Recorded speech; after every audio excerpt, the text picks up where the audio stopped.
going to be some of the stretches and exercises that we're going to be doing every week just to warm up as a class. The goal that we're trying to achieve with these is to get everything fired, and especially the blood really starting to circulate in the body, but we want to start working and loosening up all of the areas that you're going to need for playing tennis, and ultimately being able to be a more independent person. If you're kind of struggling with your ambulation right now, you can go from walking, jogging to running. But this is some of the exercises that we're going to start incorporating.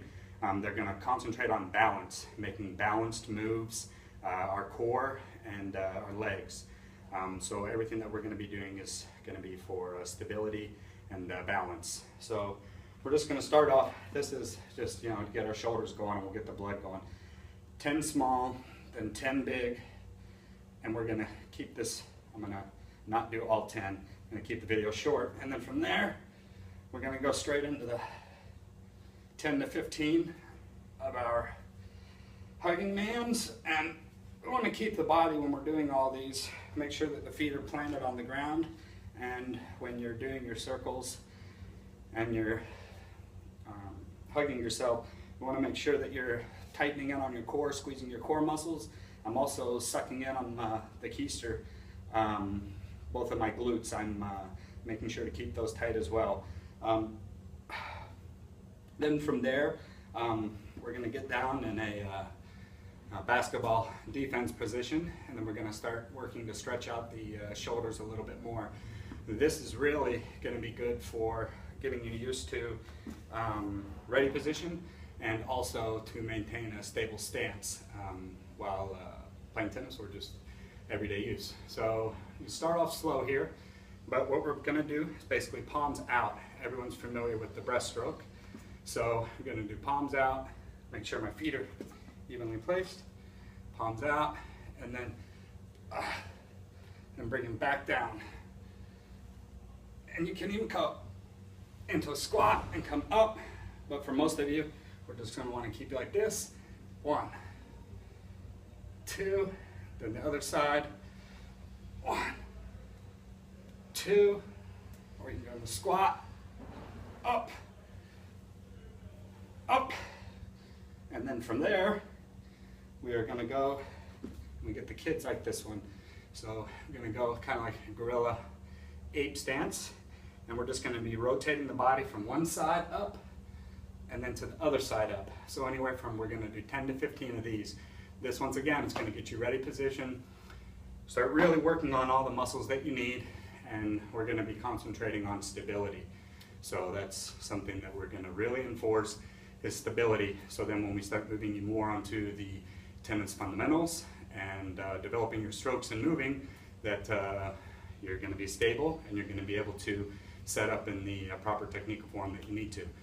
Okay, down in the middle, and then we're going to reach up to one side, come back down, reach back up, and come back down. Other side, back down. Other side, back down. Now you notice, well, until the end there, making sure to stay stable, feet are in the same place that they are, and making controlled moves and stretches up.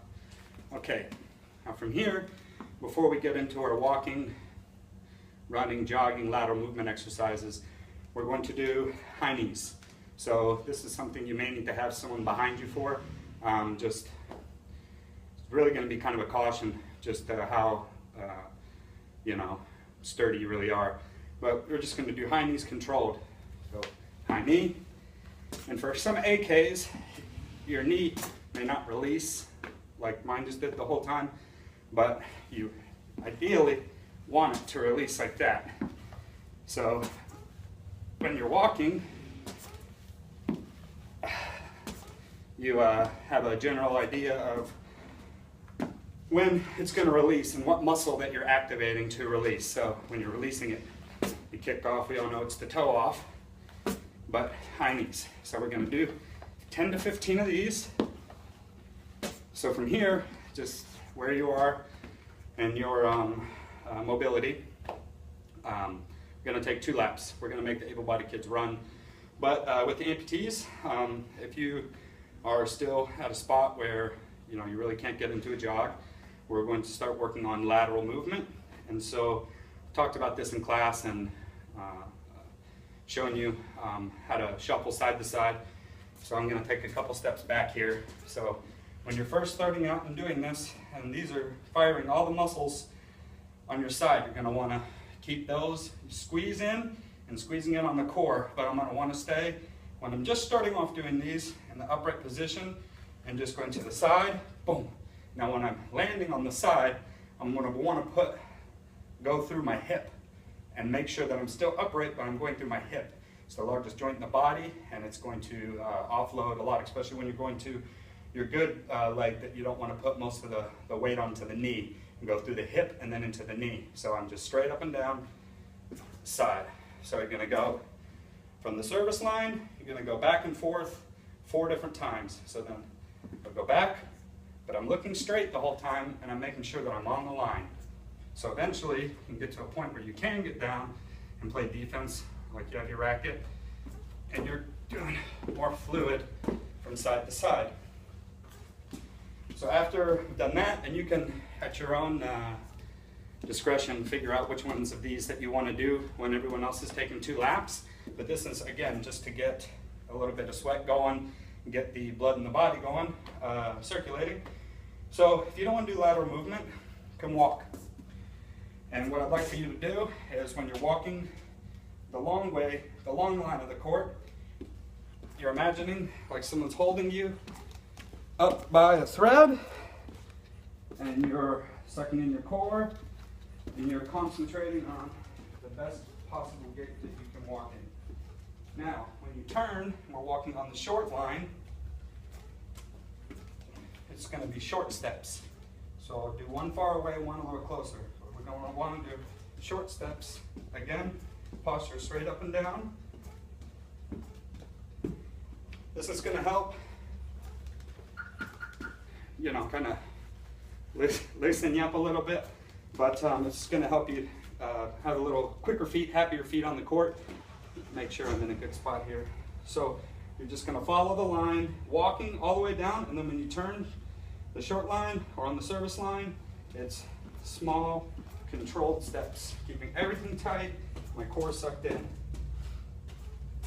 After we're done with that, or if you're going to jogging, or you can just jog 1 lap, but make sure when you're jogging that it's nice and controlled and you're squeezing everything in again. So you want to be looking ahead, making sure that everything is controlled. We don't want you to go faster than you're able to, but these are just some of the exercises, warm-up exercises and stretches that we're going to be implementing, because my job here is to get you set, your body set, and work on the fundamentals, adapting with the prosthesis to tennis, so we can move you along and get your technique and your stroke set to where we can get you up and enjoying a wonderful sport that everyone, we all just love to play a lot, and has so many great benefits, for amputees. But yeah, make sure, do these at home. What I've learned in life is that the lighter individual or the lighter personal self of yourself you can be is so much easier